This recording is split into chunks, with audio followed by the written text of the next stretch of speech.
Well, the underlying technology is we built think of it as a specialized search engine like Google is for web search. We built a specialized experience for shopping.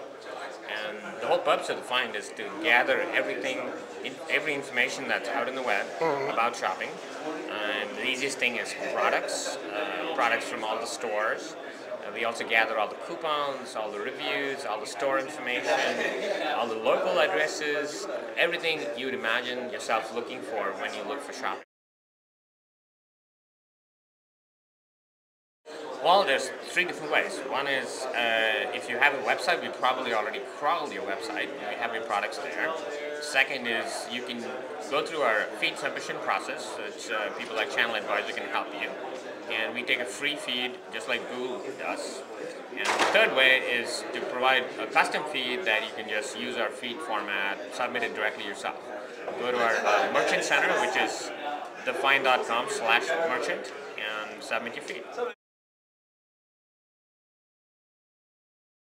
Well, we're actually, I think, at the second growth spurt for e-commerce. You know, the first spurt was when eBay and Amazon, all those companies started. Like the 90s, yeah, 90s. mid-90s. So we're actually going through, I'd almost call like a renaissance of e-commerce, where we're going to see the next wave of people.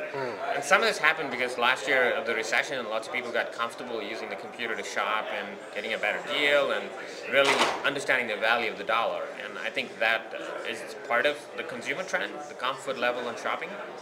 But now there's a lot of new ways in which it's much more accessible. So the phone's an example, it's always with you, so shopping with it is much more accessible than getting up, going to the computer, sitting down, and going to a website.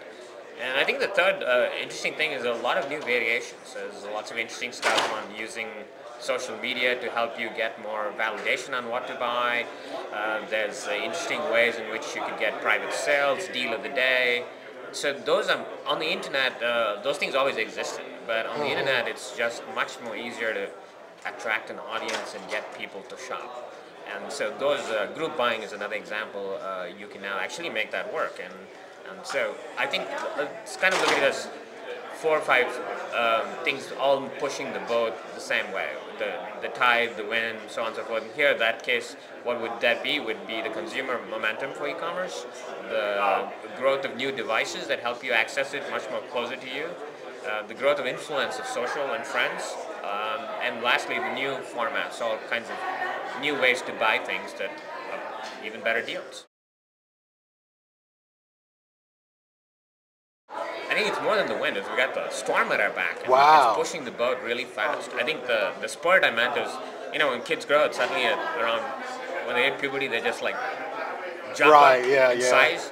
At the end of summer, you think, boy, this kid's like a monster. Okay. So we're in the same state where I think this year and next year we're going to see huge growth spurts. And then we'll, you know, continue growing, but back to the steady state level. The whole purpose of the find is try to make it as easy for people to shop as possible.